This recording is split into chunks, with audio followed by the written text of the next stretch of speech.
macam cobaan, berbagai macam cacian, hinaan supaya mereka itu melemah, namun tidak membuat suatu hasil yang signifikan ataupun hasil yang bagaimana mereka ini tambah tidak lagi mau beriman pada agama yang dibawa oleh Nabi Muhammad. Assalamualaikum warahmatullahi wabarakatuh. Alhamdulillah sahabat-sahabatku semuanya dimanapun Anda berada, yang senantiasa berharap keberkahan di dalam kehidupan kita melalui mendengarkan ataupun mempelajari dari kehidupan seseorang yang mulia, dari budi pekerti, akhlaknya baginda Rasulullah SAW.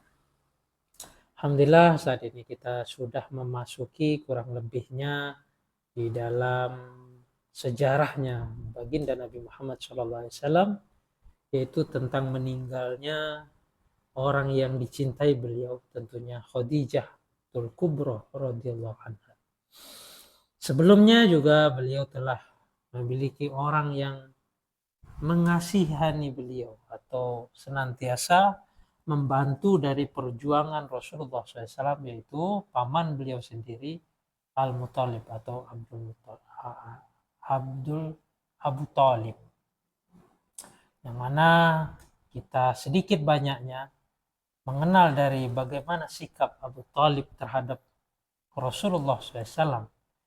Dikala beliau susah, beliau disakiti, Abu Talib telah melindungi Rasulullah SAW dari segala arah yang bisa menyebabkan ponakannya atau anak dari saudaranya ini tentunya tersakiti ataupun terzolimi dari orang-orang pemuka Quraisy pada saat itu. Namun tentunya tidak menghalangi dari pemuka-pemuka Quraisy telah menyakiti dari Rasulullah SAW. Hanya saja tidak bisa sebatas menyakiti yang tentunya menyebabkan Al-Muttalib menjadi marah ataupun menjadikan Al-Muttalib, orang yang disegani itu, akan murka atas hal tersebut. Dan Abu Jahal di video kita sebelumnya pernah menyakiti Rasulullah SAW yang tentunya menyebabkan luka dari kepala beliau. Namun hal tersebut diketahui oleh seorang budak, yang mana budak tersebut menceritakan kejadian tersebut terhadap pamannya, yaitu kurang lebih Hamzah bin Abdul Muttalib. Dan pada saat itu Hamzah habis dalam berburu, beliau habis dari berburu, sehingga beliau tidak turun dari kudanya, langsung menghampiri dari Abu Jahal yang telah menyakiti dari anak keponakannya, langsung memukul dengan panah tersebut yang menyebabkan tentunya luka juga di kepalanya Abu Jahal. Tentunya dengan hal tersebut telah menyebabkan suatu goncangan ataupun perseteruan antara kabilah dari Hamzah bin Abu Talib dan kabilah yang ditempati oleh Abu Jahal. Alhamdulillah saat ini kurang lebih kita akan memasuki bab selanjutnya, yang tentunya apa yang telah menyebabkan kesedihan Rasulullah yang begitu sangat terhadap orang yang dicintainya, terutamanya yaitu Sayyidatina Khadijah tul Kubra radhiyallahu anha, yang mana di saat orang-orang tidak menerima beliau telah diterima oleh Khadijah. Di saat orang mencerca beliau, yaitu Nabi Muhammad, dan Khadijah pun memberikan obat di dalam hati beliau. Bahkan telah banyak mengorbankan hartanya dari kebangsawanannya, karena Khadijah pada saat itu adalah seorang janda yang sangat kaya dan berpengaruh pada saat itu di masa jahiliyah, dan beliau, yaitu ibunda kita Khadijah, telah mengorbankan semua dari kekuatannya, hartanya, sehingga ketika harta sudah tiada pun ia ingin mengorbankan dari tubuhnya jika bisa bermanfaat dari tulang-tulangnya untuk membantu dari suaminya ini di dalam berjuang. Masya Allah. Itulah keteladanan ibunda kita Khadijah radhiyallahu anha yang telah mendukung penuh atas perjuangan Rasulullah. Tentunya dengan sikap Khadijah yang demikian kasih sayangnya kepada Rasulullah, tentu ketika ia meninggal dunia, selepas dari meninggal dunianya Abu Thalib atau Al-Muthalib, tentu sangat memukul dari diri Rasulullah SAW. Orang yang dicintainya yaitu istrinya Khadijah Al-Kubro telah meninggal dunia atau meninggalkan dirinya untuk bertemu kepada Rabb yaitu Allah. Khadijah adalah wanita yang pertama kali menemani dari perjuangan Rasulullah SAW, yaitu bersama dengan Rasulullah SAW. Maksudnya beliau menikah dengan Rasulullah SAW dan membantu dari perjuangan apa yang disampaikan oleh Rasulullah. Bukan dari kekuatan saja, namun dari segala kekuatan diberikan oleh Khadijah kepada Rasulullah SAW. Bahkan Khadijatul Kubro telah mendapatkan mendapatkan suatu sanjungan ataupun salam oleh malaikat Jibril yang tentunya disampaikan oleh Allah Azza wa Jalla. Wallahu a'lam. Kurang lebih demikian yang pernah kita bahas di kajian video kita sebelumnya. Saat ini mungkin kita akan masuk kepada bab selanjutnya ketika terjadinya hati Rasulullah SAW yang tentunya mendung yang tidak hentinya dari meninggalnya Abu Thalib, lalu meninggalnya orang yang dikasihani atau dicintai oleh Rasulullah, yaitu ibunda kita Khadijah Al-Kubro radhiyallahu anha. Apa yang cerita selanjutnya? Tentunya Rasulullah SAW telah menikahi atau melamar seorang wanita yaitu bernama kurang lebih Saudah binti Zum'ah. Seperti biasanya, sebelum kita melanjut dari kajian kita ini, tentu kita meminta kepada Zat yang Maha Agung yaitu Allah Subhanahu wa taala agar melimpahkan kebaikan, keberkahan yang ada kepada kekasihnya Rasulullah SAW terdapat kepada hati kita, kalbu kita, dan akhlak kita menjadi sempurna karena kesempurnaan iman di dalam sempurnanya akhlak. Seperti biasanya kita memulai dengan surat yang mulia Al-Fatihah. Bismillah.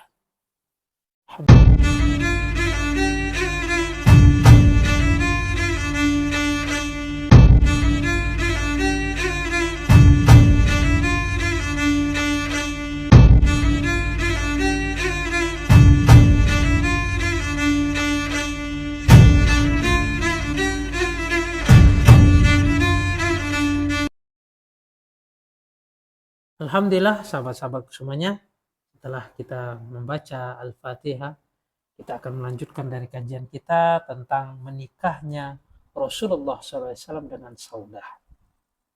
Pada bulan Syawal, yaitu tahun ke-10 dari kenabian atau nubuahnya Rasulullah SAW, Rasulullah SAW pun telah menikahi Saudah binti Zam'ah.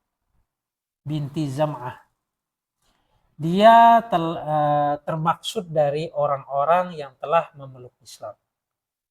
Maksudnya orang yang telah dahulu memeluk agama Islam, masuk ke Islam. Dan ia pun telah ikut hijrah ke Habasyah. Tentunya yang kedua kalinya. Mantan dari suaminya adalah Asyakrah bin Amr yang juga telah memeluk agama Islam dan berhijrah bersamanya pula dan meninggal dunia di Habasyah. Itu di dalam suatu riwayat. Atau adapun suatu riwayat telah menurut suatu pendapat lainnya, ia telah meninggal dunia yaitu di Mekah sepulang ia hijrah ke Habasyah. Beliau yaitu Rasulullah SAW melamar dari Saudah bin Zam'ah, lalu melamarnya dan menikahinya. Dialah seorang wanita yang pertama kali yang dinikahi oleh Rasulullah SAW setelah meninggal dunianya Khadijah radhiyallahu anha.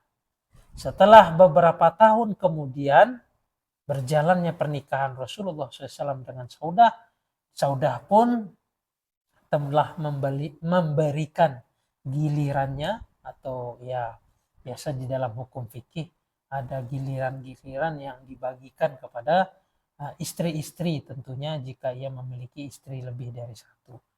Dan Saudah telah ridho atau telah memberikan bagian waktunya yang untuk dikunjungi Nabi kepada anak orang sahabat yang mulia dari Rasulullah SAW, yaitu Sayyidina Abu Bakar radhiyallahu an, yaitu ibunda kita Aisyah radhiyallahu anha.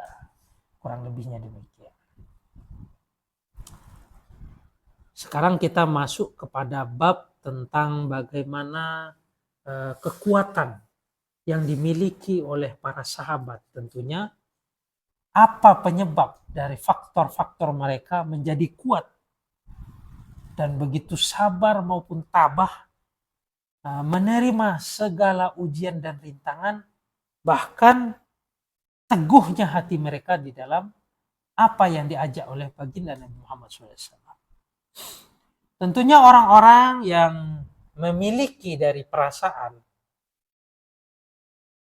akan bertanya-tanya dari hal tersebut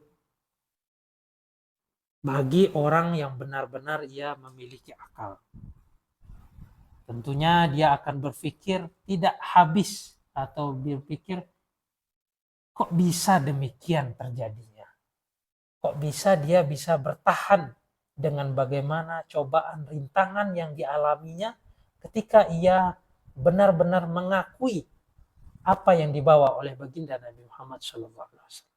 Karena di kisah sebelumnya sudah banyak kita mendengarkan bagaimana orang-orang Quraisy berusaha penuh untuk menghilangkan dari keimanan orang-orang yang telah memeluk agama Islam atau memeluk dari agama yang dibawa oleh Nabi Muhammad SAW dengan berbagai macam siksaan, berbagai macam cobaan, berbagai macam cacian, hinaan supaya mereka itu melemah, namun tidak membuat suatu hasil yang signifikan ataupun hasil yang bagaimana mereka ini tambah tidak lagi mau beriman pada agama yang dibawa oleh Nabi Muhammad.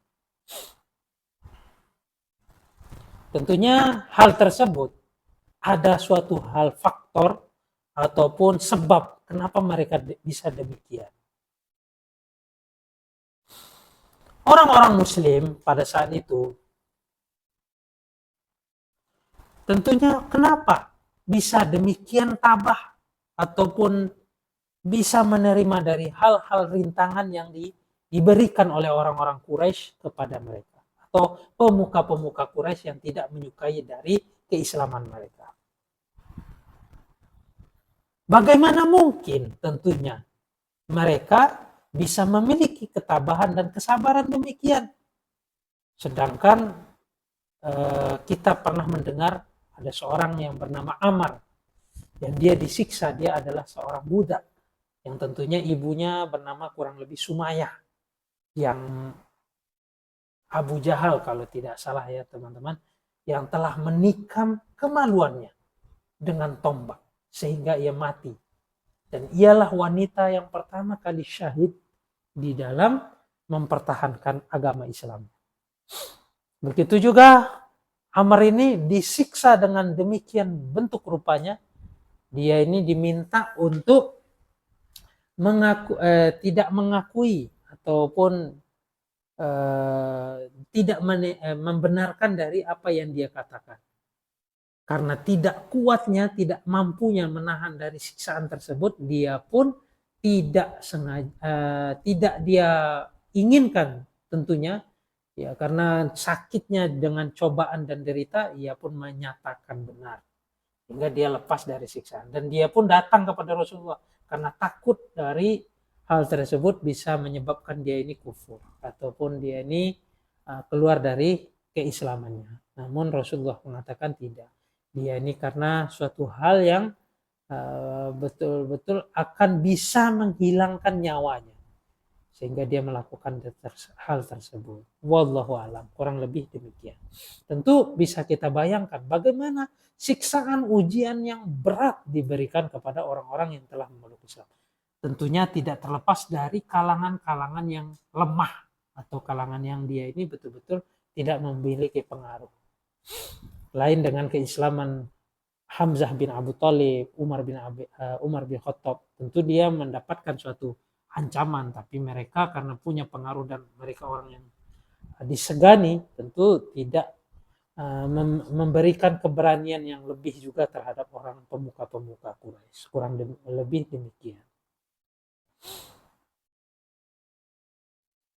Bahkan kalau kita dengar dari kisah-kisah bagaimana penyiksaan dan cobaan yang diterima, tentu jika benar-benar kita bayangkan, kita rasakan, kita pun mendengarnya akan merinding dan takut hal tersebut. Dan tentunya hati kita pun gemetar dengan apa yang diterima oleh orang-orang yang telah memeluk Islam. Nah, karena itu pertanyaan-pertanyaan ini pun tentunya akan terbesit di benak kita dan mengusik dari hati ini. Dan tentunya dengan hal ini pun kita perlu membahas atau menceritakan apa yang menyebabkan mereka bisa teguh ataupun menyebabkan mereka tetap berpendirian terhadap agama yang dibawa oleh baginda Nabi Muhammad SAW. Apa saja faktor dan dari hal tersebut? Tentunya yang pertama faktornya karena iman mereka kepada Allah. Itu udah pastinya dia karena iman kepada Allah. Sebab yang paling pokoknya adalah tentunya iman kepada Allah. Dan ia iman kepada Allah hanya semata-mata kepada Allah. Dan ia pun mengetahuinya. Dia mengetahuinya dengan sebenar-benarnya. Dengan kebenaran-kebenaran yang dia dapatkan atau kebenaran-kebenaran yang telah mereka dapatkan dari pengetahuan. Iman yang mantap ini disertai dari keteguhan dari hati mereka dan disejajarkan dengan sebuah gunung pun, tidak bisa disejajarkan di sebuah gunung pun yang tentunya gunung tersebut pun bisa diusik. Mereka tidak lagi gentar. Tentu iman mereka ini betul-betul iman yang kuat dan keyakinan mereka betul-betul mantap. Seperti halnya yang kokoh dan tidak bisa digoyangkan. Maupun melihat dari kehidupan kesulitan dunia mereka yang mereka terima, seperti apapun dari pertanyaan ataupun banyaknya suatu rintangan bagi dia, dan itu tidaklah mengubah dari prinsip yang kokoh bagi dia. Bahkan mereka akan merasakan riak-riak buih di antara aliran sedikitnya air yang tentunya tidaklah berpengaruh atau menjebolkan bendungan yang telah mereka buat amat kokoh pada dirinya. Dia tak ambil peduli dari hal-hal demikian terhadap apapun kerintangan dan kesulitan tersebut. Karena dia telah mendapatkan tentang suatu hal yang manis sebenar-benarnya. Yaitu manisnya iman, manisnya yakin terhadap Allah. Dan hal tersebutlah yang menyebabkan kegembiraan ia yang telah memasukkan kepada hatinya manis tersebut, menyebabkan kegembiraan atas keyakinan tersebut. Di dalam firman Allah Subhanahu wa taala telah menyebutkan wa amma zabadu fayazhabu jufa'un wa amma ma yanfa'un nas fayamkusu fil ard. Adapun buih itu akan hilang sebagaimana suatu yang tak ada harganya. Adapun yang memberi manfaat kepada manusia, maka ia tetap di bumi. Dari salah satu faktor inilah tentunya sudah bisa kita yakini dari beberapa beragam faktor-faktor menyebabkan kuatnya atau tabahnya kesabaran mereka menerima dari hal-hal yang memberikan rintangan pada dirinya. Tentunya yang kedua adalah dia mendapatkan kekuatan dari sosok seorang pemimpin yang bisa menyatukan dari hati setiap manusia. Itulah yang tentunya faktor yang menyebabkan dia menjadi kuat juga. Kurang lebihnya. Nabi SAW sedikit banyaknya kita sudah mengetahui bagaimana kepribadian Rasulullah SAW. Di dalam kejujurannya, di dalam kepribadiannya, akhlaknya, sikapnya, kepemimpinannya, kewibawaan dan kepiawaiannya. Tentu siapapun akan tertegun atas apa yang telah dilakukan oleh baginda Nabi Muhammad SAW. Bahkan orang kafir pun mengakui dari kebenaran ataupun sedikit banyaknya mereka membenarkan apa yang dikatakan oleh Rasulullah SAW. Kurang lebih demikian. Itulah yang penyebab mereka kuat ataupun mereka teguh di dalam keimanan.